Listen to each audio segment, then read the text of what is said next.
Você tem uma boa notícia. E além disso, que já aconteceu no mundo do Espírito, que está sobre você, Jesus ainda traz algumas evidências. Ele manifesta algumas coisas sobre a nossa vida. Aquilo que Ele lida para a nossa eternidade, trazendo paz, trazendo ao nosso coração alegria. Mas Ele não vai fazer isso somente num futuro glorioso. O nosso futuro glorioso já começou no nosso passado, já começou na cruz. O nosso futuro glorioso de esperança, de alegria e de vida já aconteceu.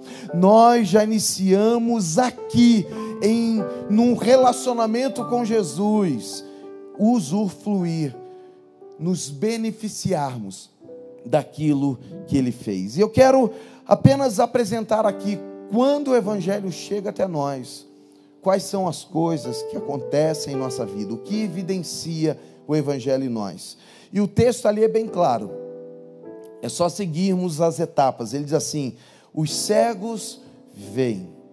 Qual é a evidência de Jesus, ou da divindade de Jesus sobre a vida daquelas pessoas? Ele diz assim: diga a João que os cegos estão vendo. Uma evidência simples ao olhar de Deus, tornar a trazer uma pessoa de uma cegueira a poder enxergar novamente. O Evangelho faz que os cegos vejam, que cegos voltem a enxergar. João capítulo 8, verso de número 2 diz assim: eu sou a luz do mundo, quem me segue nunca andará em trevas, mas terá a luz da vida. E é interessante que esse texto, esse termo que fala de cego, diz que é daquele que tem um problema físico que não enxerga, mas ele também pode ser aplicado a alguém que mentalmente está cego. E isso para mim é uma chave para nós, porque o Evangelho não traz somente um milagre sobre você, mas ele consegue abrir a tua mente, fazer você enxergar coisas que você não enxergava anteriormente. Faz você olhar para frente, e Ele tira de nós a limitação que nos fazia enxergar a vida da maneira que deveríamos. Tira o impedimento. Paulo, quando ele se converte, vou usar essa terminologia, em Atos capítulo 9, diz o texto que caiu dele como escamas dos seus olhos. Ele passou a enxergar diferente. E é isso que eu quero trazer para a tua vida, para a nossa vida, nós como igreja, essa reflexão, que quando você se relaciona com Jesus, Ele pode trazer uma visão clara para a tua vida, Ele pode fazer você enxergar coisas que você não enxergava. Quem sabe você está buscando soluções no seu trabalho, quem sabe você está procurando uma ideia extraordinária, quem sabe você está buscando para o teu casamento uma mudança. Pode ser que você não está conseguindo ver com os olhos físicos, porque você precisa de um relacionamento com Jesus e receber do Evangelho a capacidade de enxergar de forma diferente. E é isso que Jesus traz. Ele tira pessoas da cegueira, tira a limitação, o impedimento, a restrição, e Ele traz de novo uma visão do nosso futuro, da nossa história. Às vezes estamos cegos espiritualmente. O termo aqui que diz que Ele volta a ver, significa levantar os olhos, olhar para cima. Olha que interessante. Não é apenas alguém que não está conseguindo enxergar com os olhos físicos, mas é alguém que recebeu um toque do Evangelho, e essa pessoa passa a olhar para cima, ele passa a enxergar de forma diferente. Você que está preso numa situação, você que está numa maneira que você não vê saída, quem sabe hoje é o dia de boas notícias para a sua vida. É dia de olhar para cima, é dia de olhar para o alto, é dia de olhar diferente, tirar o teu olhar daquilo que é horizontal e passar a olhar verticalmente para aquilo que Jesus tem para você. O texto que nós lemos em João 8 diz assim: eu sou a luz do mundo, quem me segue nunca andará em trevas. Guido, apaga aí para mim todas as luzes. Imagina aquela lamparina, que é até aqui do púlpito. Imagina aquela lamparina, escurece o telão também, apaga tudo em nome de Jesus.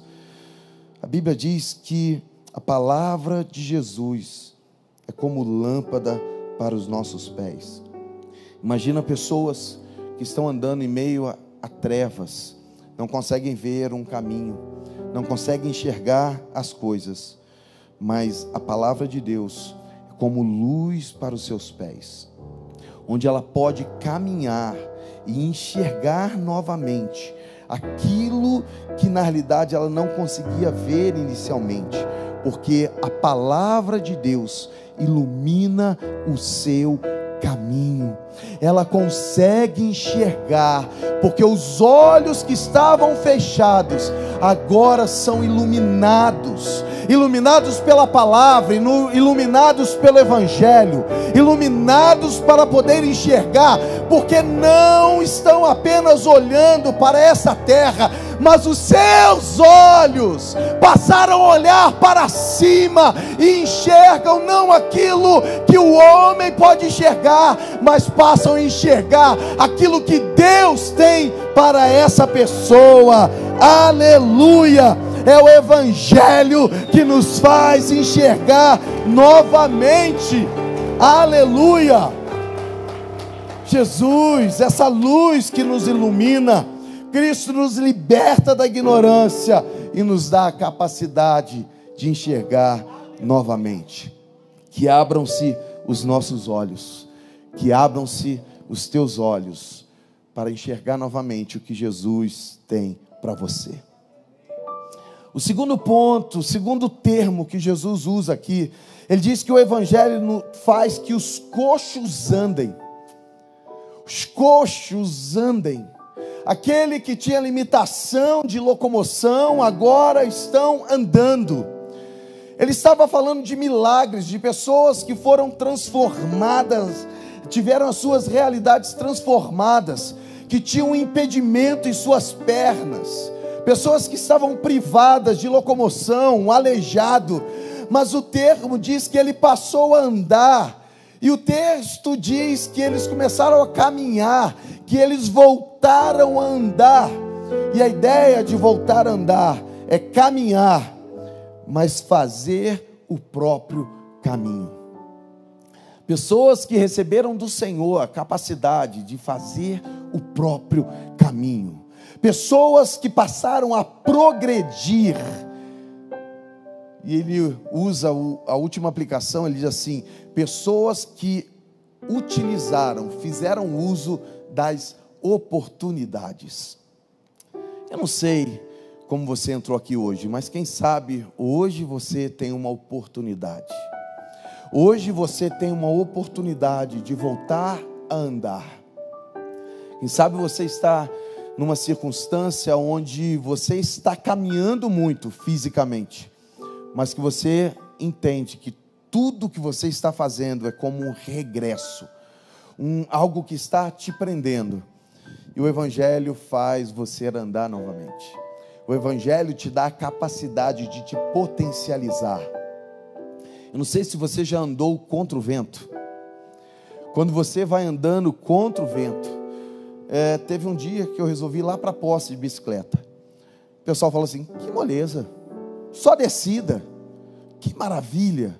A gente pega a estrada, União Indústria, vai até a posse. Só que o vento estava contrário, e eu estava pedalando na descida e não conseguia pegar velocidade. Aí a gente fica feliz, pelo menos a volta vai ser melhor. Aí o vento parou. Porque às vezes a oportunidade não está naquele outro momento. Quem sabe o evangelho faz que os coxos andem, e Deus está justamente te chamando para caminhar com Ele e aproveitar a oportunidade que Ele está te dando. O coxo tem uma limitação física, uma fraqueza nas pernas, mas às vezes a gente está com uma fraqueza espiritual, uma limitação, porque a gente não busca da maneira que deve buscar. A gente não se fortalece naquilo que realmente alimenta o nosso aspecto espiritual e emocional, que é a palavra, que é na comunhão. Geralmente eu faço desafios às pessoas, que dizem assim: olha, não está dando certo. Eu falei: mas quanto tempo você está lutando por algo de forma mais intensa? Quanto tempo você está persistindo? Não, pastor, eu orei essa semana inteira. Olha, ele vive numa história buscando algo difícil que vai trazer um transtorno para a vida dele há 10 anos. Mas em uma semana que ele está buscando, ele quer uma resposta. Sabe o que acontece? São pessoas que estão presas, elas estão coxas, elas não conseguiram andar ainda. A gente tem perseverança para algumas coisas, mas para as outras a gente espera que seja rápida. A boa notícia é que Deus vai estar com você fazendo o que você não tem a capacidade de fazer. A outra boa notícia é que você vai ter que fazer aquilo que cabe a você fazer. Ah, mas eu não queria. Nem eu, irmãos. A gente queria que Deus fizesse tudo, mas Ele escolheu dividir coisas conosco. Ele escolheu te dar a oportunidade de você também lutar pela tua própria vida. A beleza do Evangelho é que o texto nos apresenta que Jesus é aquele que cura os que estão paralisados.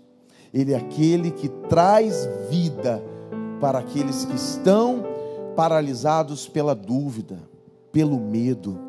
Porque às vezes a nossa paralisia não é física, não é uma limitação física, mas é o medo e a dúvida. Às vezes você está paralisado pela dúvida que foi colocada na sua mente, no seu coração, e você precisa se erguer, e você só se ergue pela fé em Cristo. Jesus quer te fazer andar de novo, andar e vencer os desafios que você tem. Porque alguém que está nessa condição de fraqueza pode ser restaurado, mas ele é restaurado quando a gente passa a olhar para cima novamente. Volte a acreditar nas promessas que estão já liberadas sobre a tua vida. Há promessas que foram liberadas e às vezes o medo te paralisou. Ele hoje está trazendo boas notícias para você.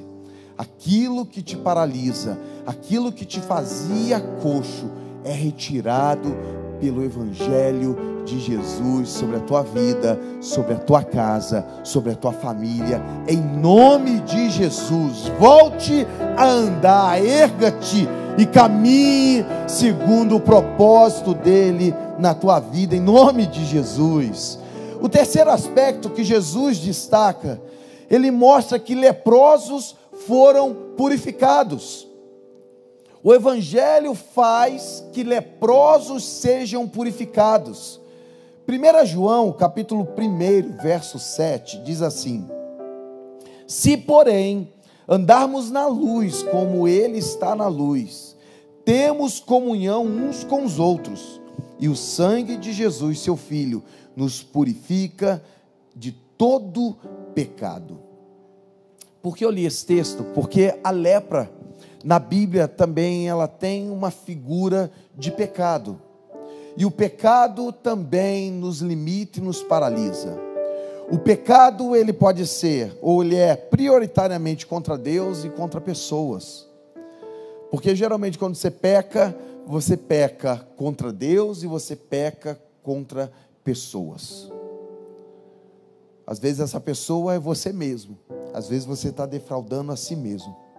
E olha só o que o texto diz: o Evangelho faz que leprosos sejam purificados. É interessante que a ideia de lepra, pois o Mateus pode explicar melhor, mas tem uma ideia de infecção. Você foi infectado com a lepra e simboliza o pecado. E é interessante que a Bíblia fala de pecado que você comete diretamente, mas ela também apresenta a ideia de um peso que você acrescenta e que não é o pecado, mas é um peso que te segura. Por exemplo, televisão é pecado? Não. Ter uma televisão em casa não é pecado, mas depende do que você assiste na sua televisão, você se torna um pecador. Andar de bicicleta é pecado? Não, mas eu posso construir alguma coisa no meu passeio de bicicleta que eu faça que aquilo se torne um pecado. Tantas outras coisas, né? Eu não vou nem trazer muita coisa, porque você já deve ter imaginado tanta coisa que você pode usar para ser pecador. Mas é interessante que a Bíblia diz que esse não é o objetivo de Deus. O objetivo de Deus não é o pecado.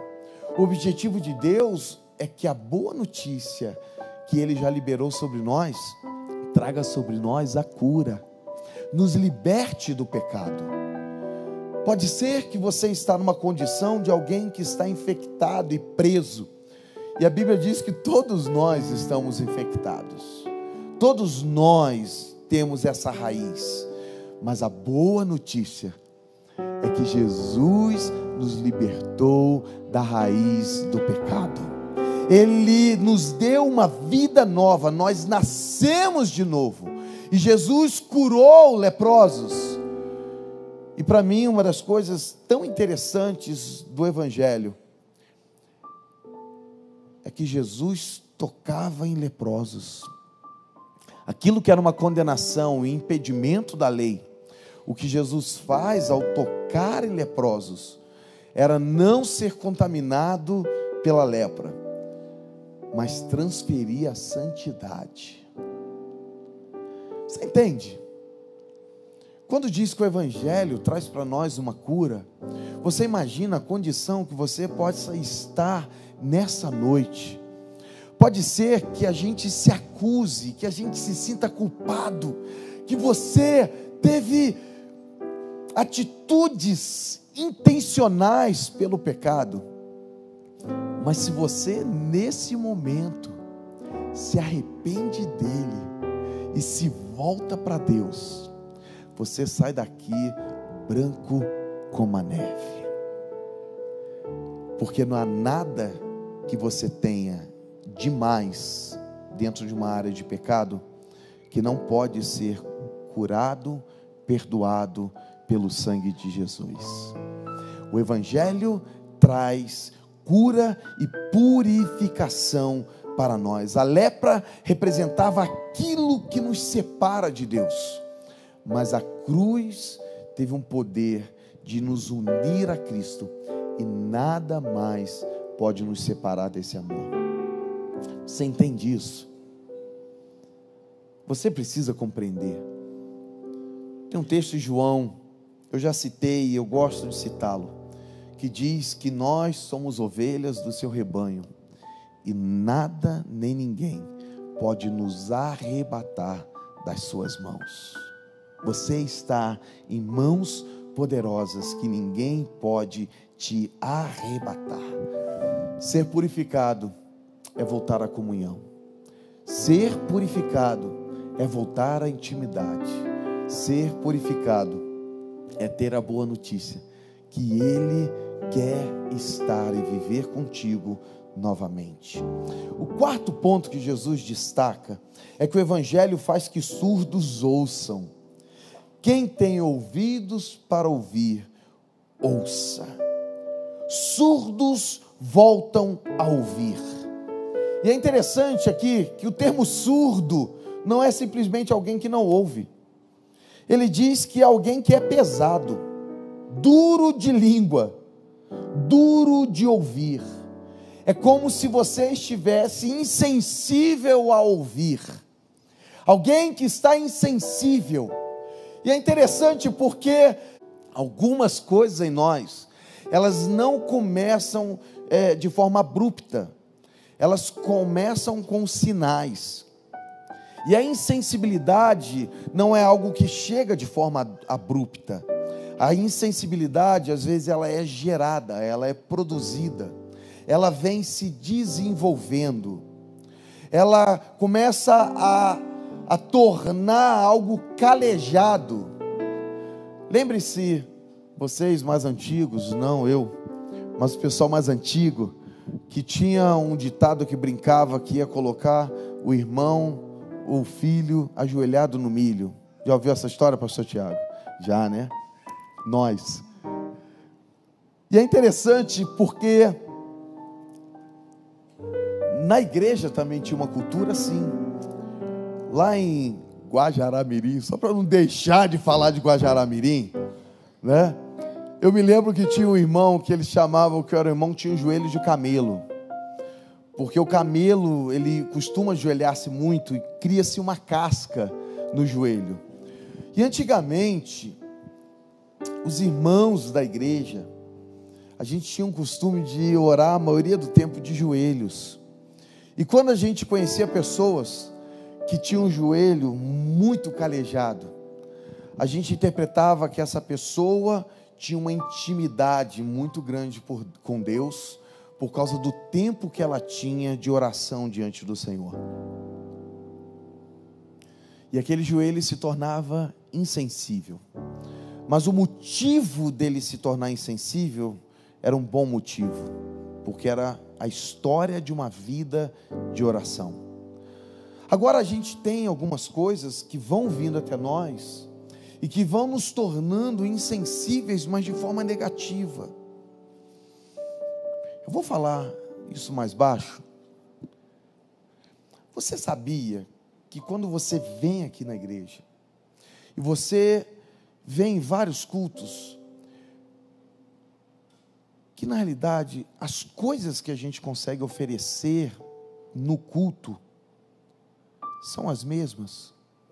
A gente pode mudar a mensagem, a gente pode mudar as músicas, a gente pode mudar o rito, mas é a mesma coisa. Se você não aprender a ter a tua vida e o teu relacionamento com Deus, além do que qualquer pastor possa oferecer aqui, você não vai ter profundidade no seu relacionamento com Ele. E às vezes a gente vem aqui esperando que seja oferecido algo, e a gente assume a responsabilidade de tentar oferecer algo. Mas se você não tiver uma vida constantemente produzindo intimidade com Ele, pode ser que você vai chegar aqui insensível e vai falar assim: pastor Tiago já não prega igual, pastor Léo não prega igual o pastor Gerson, o pastor Gerson não prega igual aquele pastor que veio daqui aquela outra vez. Porque na realidade não é apenas quem está transmitindo, mas é a nossa própria insensibilidade. Mas o Evangelho faz uma proposta diferente. Ele diz assim: o Evangelho faz que os surdos ouçam. O Evangelho alcança você. O Evangelho traz para você algo que possa tocar na sua vida. E aquilo que parece comum, aquilo que parece normal, vir aqui todos os domingos, às terças e os dias que você busca, pela sensibilidade que o Evangelho traz a você, ele transforma a tua realidade, ele transforma as tuas circunstâncias, ele te alcança e muda e transforma quem você é, porque você não é mais duro ou insensível à voz dele, mas você é alguém que consegue percebê-lo, senti-lo, caminhando, tocando, falando com você. E é o que Deus tem para nós. É alguém que está dotado de uma faculdade de ouvir. Ele não é surdo, porque ele consegue perceber, ele consegue prestar atenção e considerar o que tem sido dito. Irmãos, essa sensibilidade é algo tão extraordinário. Estou dizendo que os pastores têm isso 100%, não. Estou dizendo que a gente está sempre buscando ser sensível. Entende o que às vezes é sensibilidade? Quando você, de alguma maneira, é tocado por algo que você não entende, mas que você é impelido, porque o Evangelho chega e nos faz ouvir a voz do nosso Pai. Esses dias eu vi um bebê. Ele nasceu, estava do lado e chorando. E o pai vem e fala. Já viram esse vídeo? O pai: ô meu filho, papai está aqui. Papai está aqui. E ele vai parando de chorar. Ele fica tentando abrir os olhos para poder ver o pai. Mas ele conheceu a voz do pai. A gente está falando de ceia. Eu compartilhei um vídeo do Diego hoje. Que vídeo extraordinário aquilo, Diego. Ele falou assim que Pedro tinha saído de um culto de ceia, de uma reunião com Jesus, e corta a orelha de Malco. Que Judas saiu de uma ceia com Jesus e vende Jesus por 30 moedas de prata.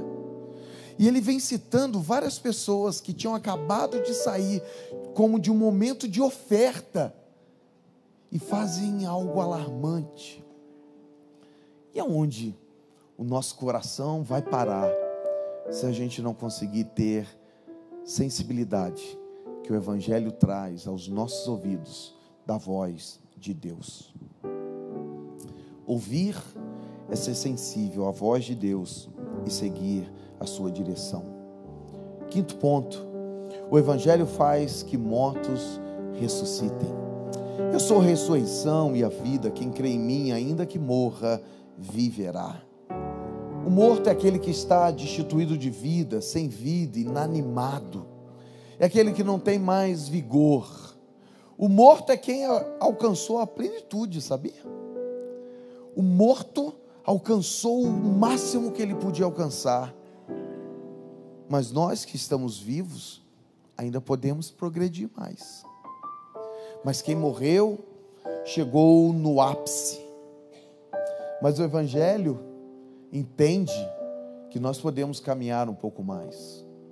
O Evangelho traz boas notícias, que nos apresenta que o limite que nós temos não está contido na morte física, mas que a morte espiritual é muito pior do que a morte física.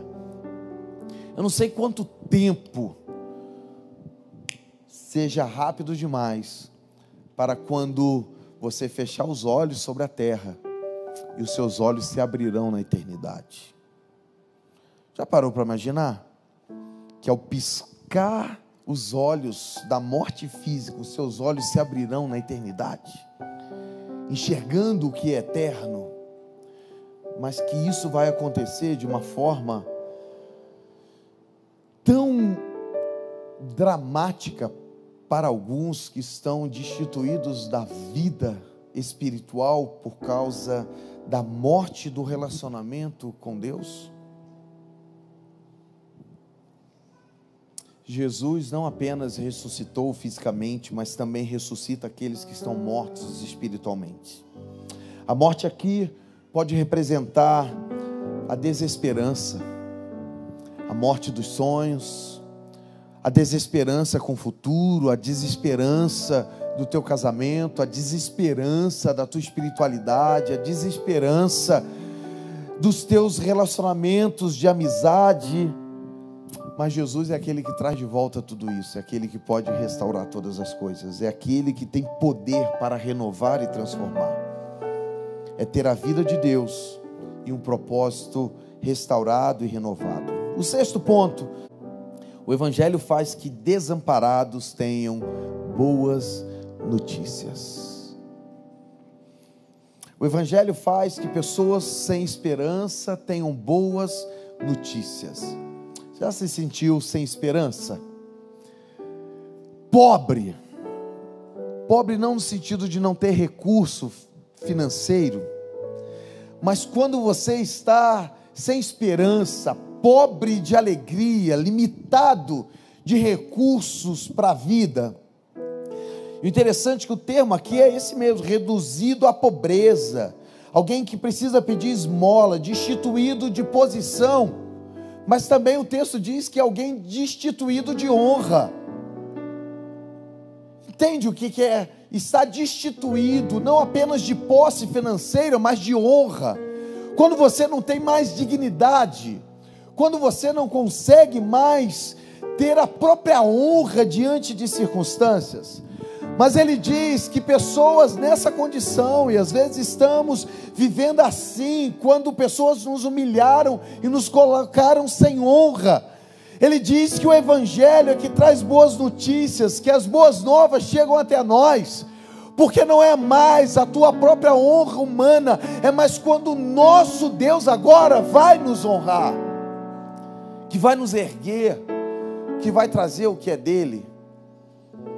Eu sei que isso é uma situação difícil, quando a gente se sente assim no nosso casamento, quando a situação está tão complicada e a gente diz, não tem mais honra, não tem mais dignidade nesse relacionamento, mas há uma promessa de Deus, que Ele vai trazer boas notícias. Quando você se sente inferior, e não você apenas se sente, mas as pessoas têm prazer em te esmagar, e te amassar, e te diminuir, e mostrar que você não pode, que você não tem valor, mas que o evangelho vem e percebe que você está numa condição, que você não pode mais ser erguido por si próprio, mas que Deus vem até você, te pega, e Ele agora traz sobre você aquilo que você não pode fazer a si mesmo. Ele traz a honra, Ele estabelece boas notícias sobre nós. A versão A Mensagem, que é uma versão que eu estou lendo na Bíblia agora, no Novo Testamento, diz assim: os marginalizados da terra ficam sabendo que Deus está do lado deles. Olha esse texto. Ele diz assim: são pessoas destituídas da honra, pessoas massacradas pela vida, pessoas que foram empurradas para baixo. Aí a versão A Mensagem diz assim: esses nessa condição, marginalizados, pessoas que estão numa condição de inferioridade ou foram inferiorizadas, essas pessoas, elas têm uma boa notícia. E qual é a boa notícia? Ele diz: Deus está do lado deles. O evangelho é oferecido àqueles que estão sendo massacrados, amassados, destituídos da própria honra, mas ainda que todos estejam contrários, o texto diz que Deus está do lado dessas pessoas. A mensagem do evangelho chega até você, chegou até você. A mensagem do evangelho que nos ergue, que traz boas notícias, alcançou aqueles que estavam marginalizados, abandonados. E aqui é uma coisa interessante, porque o judeu era um povo da aliança, descendentes de Abraão. Todos eles se viam como top de linha. Mas o evangelho alcançou os gentios, que somos nós. Aqueles que eram ditos, esses não terão parte conosco, esses estão excluídos. Mas o evangelho alcançou aqueles que estavam excluídos. O evangelho alcançou aqueles que estavam à margem, marginalizados, e trouxe esperança, porque Deus decidiu estar do nosso lado.